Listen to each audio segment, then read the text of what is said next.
യൂദായുടെ ലേഖനം ഒരു പഠനം. Part number 26.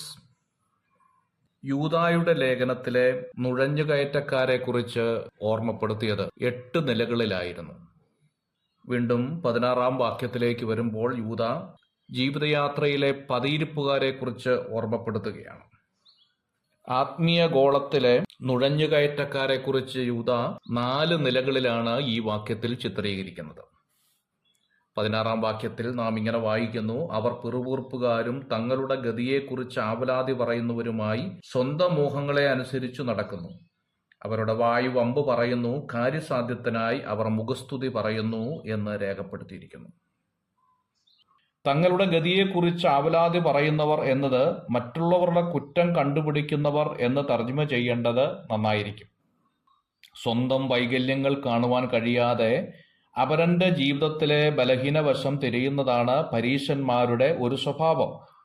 ദൈവസ്നേഹം സ്വന്തം ജീവിതത്തിൽ നിലച്ചുപോയി എന്നതിൻ്റെ ലക്ഷണം കൂടിയാണ് ഇത്.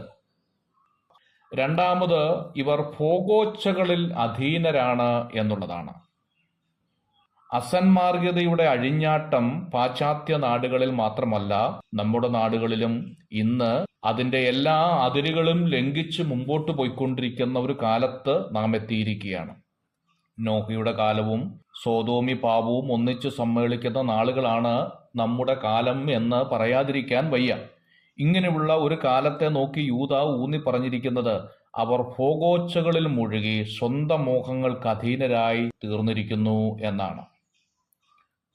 സ്വയം പുകഴ്ത്തുക എന്ന പ്രകൃതം ദൈവജനത്തെ സംബന്ധിച്ചിടത്തോളം ദോഷവും നീചവും നിന്ദ്യവുമാണ് എന്ന് ഓർത്തിരിക്കണം.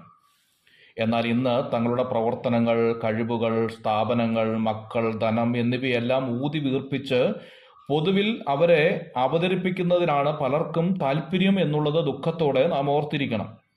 ഇങ്ങനെയുള്ള ക്രിസ്തുവിനെ പ്രശംസിക്കുന്നത് പോലും സ്വാർത്ഥാഭിലാഷത്തോടു കൂടിയാണ് എന്നുള്ളതാണ് ഫിലിപ്പി ലേഖനം 1-ാം അധ്യായത്തിൻ്റെ 17-ാം വാക്യം വായിക്കുമ്പോൾ മനസ്സിലാക്കുന്നത്.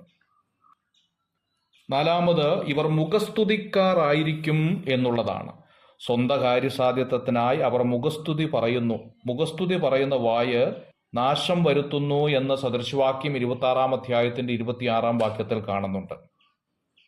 അശ്ലീല സംസാരം, വ്യർത്ഥഭാഷണം, പരിഹാസം, പരദൂഷണം, ഏഷണി, കുരള, ചക്കരവാക്ക്, വാവിഷ്ണക്കാരും എന്നിവർ ഗുരുതരമായ പാപമാണ് ചെയ്തുകൊണ്ടിരിക്കുന്നത് എന്ന് തിരുവെഴുത്ത് വെളിപ്പെടുത്തുന്നു.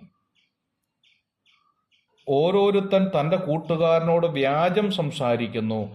കപടമുള്ള അതരത്തോടും ഇരുമനസ്സോടും കൂടി അവർ സംസാരിക്കുന്നു. കപടമുള്ള അതരങ്ങളെ ഒക്കെയും വമ്പ് പറയുന്ന നാവിനെയും യഹോവ ഛേദിച്ചു കളയുമെന്ന് 12-ാം സങ്കീർത്തനത്തിൻ്റെ 2-ാം വാക്യത്തിൽ വായിക്കുന്നുണ്ട്. മുഖസ്തുതിയുടെ മറ്റൊരു വകഭേദമാണ് സ്വജനപക്ഷാവാദം എന്നുള്ളത്. ലേവ്യ പുസ്തകം 19-ാം അധ്യായത്തിൻ്റെ 15-ാം വാക്യം, ആമോസിൻ്റെ പുസ്തകം 5-ാം അധ്യായം 12-ാം വാക്യത്തിലും ഇതിൻ്റെ ഒരു ഭാഗം കാണാൻ സാധിക്കുന്നുണ്ട്.